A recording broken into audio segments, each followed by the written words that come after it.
और संभल हिंसा पर मंत्री नितिन अग्रवाल का भी बयान सामने आया। उन्होंने कहा कि संभल में जो कुछ हुआ है वो तुर्क और पठान के बीच की लड़ाई है। अपने वर्चस्व के लिए संभल में दंगा कराया। नितिन अग्रवाल का यह बयान, एक पक्ष सांसद का है, दूसरा पक्ष विधायक का है। एसपी नेता संभल में वर्चस्व की लड़ाई लड़ रहे हैं।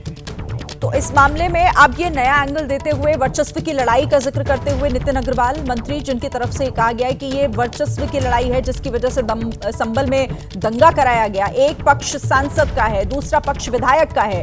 एसपी नेता संभल में वर्चस्व की लड़ाई लड़ रहे हैं और उसी का नतीजा संभल में जो कुछ हुआ वो तुर्क और पठान के बीच की लड़ाई। इस पर बात करने के लिए वीरेश हमारे संवाददाता हमारे साथ जुड़ गए हैं। वीरेश, एक तरफ तो विपक्ष सरकार को कटघरे में खड़ा कर रहा है, लेकिन नितिन अग्रवाल मंत्री हैं, ये कहते हुए कि जो कुछ हुआ है वो दरअसल वर्चस्व की लड़ाई, तुर्क और पठान के बीच का मामला बता रहे हैं।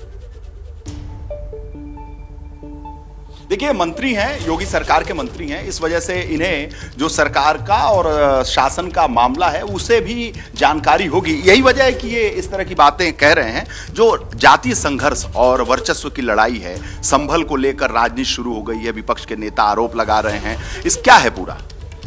देखिए, जैसे मैंने पहले भी आपसे बताया कि ये जो संभल की घटना है वो केवल वर्चस्व की लड़ाई का नतीजा है। वहाँ पे सांसद और विधायक पक्षों में जो आपस में जो वर्चस्व साबित करने की जो स्थिति बनती है, उस कारण उनके समर्थक वहाँ पे लड़ते हैं, पत्थरबाजी होती है, गोलीबारी होती है और उस वजह से वहाँ के माहौल को ख़राब किया जाता है।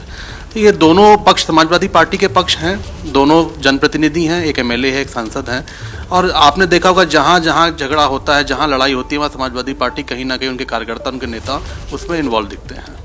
नितिन जी, सवाल ये है कि विधायक भी एक्यूज्ड है, सांसद भी एक्यूज्ड हैं, दोनों के नाम एफआईआर में हैं और जिस तरीके से कहते हैं विधायक जी कि बर्क साहब भी हमारे साथ हैं, जब दोनों एक ही प्लेटफॉर्म में हैं तो जाति संघर्ष कहाँ है? अब दोनों अलग अलग समुदाय से हैं, दोनों का अपना अपना अपना एक बैकग्राउंड है और दोनों ये साबित करना चाहते हैं कि कौन बड़ा है कौन छोटा है।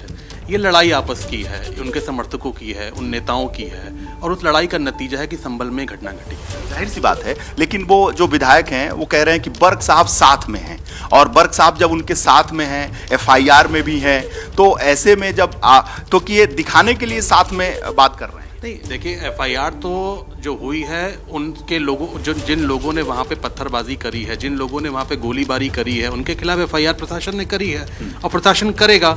उसमें विधायक के समर्थक हैं, सांसद के समर्थक हैं, वो लोग खुद भी शामिल हैं उकसाने में। उनके खिलाफ प्रशासनिक कार्रवाई हुई है, एफआईआर की हुई है।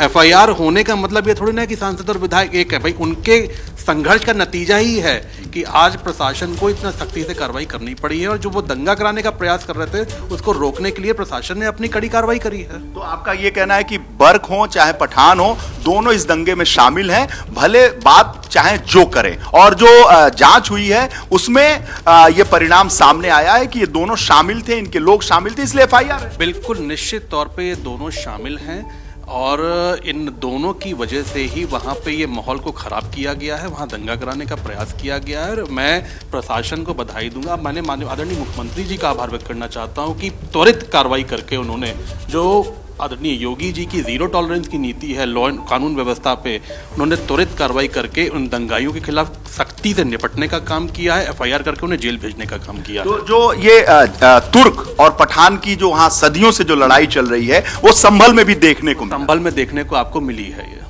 और ये जो बर्क और पठान घराने की आपसी लड़ाई है ये भी देखने को। अब ये पुराने बैकग्राउंड्स हैं इनके, ये लगातार ये लड़ते चले आए हैं और इसकी ये संघर्ष आपको आज संभल में, हमें कल या परसों संभल में देखने को मिला है। नितिन जी, आप समाजवादी पार्टी में भी रहे हैं, उसमें मंत्री भी रहे हैं, तो आपको पार्टी के अंदर की चीजों का भी बहुत जानकारी है और एक राजनीतिक घराने से आते हैं, समृद्ध राजनीतिक घराना है, तो आपको इस तरह की जो जानकारी, जो बैकग्राउंड है, ये पहले से है कि इस तरह की चीजें हैं जो अब सतह पे आई? देखिए, समाजवादी पार्टी का सिंपल एक बैकग्राउंड है कि जो जितना बड़ा अपराधी होगा वो समाजवादी पार्टी में उतना बड़ा पदाधिकारी होगा। ये सिंपल बैकग्राउंड समझ लीजिए समाजवादी पार्टी का।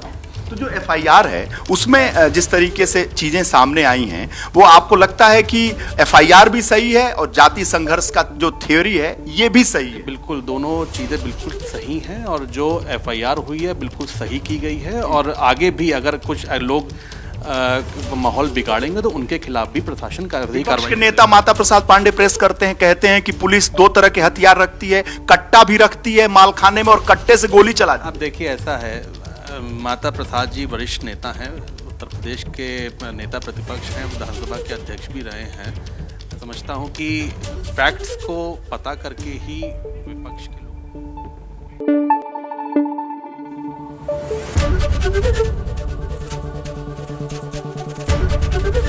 एबीपी न्यूज आपको रखे आगे।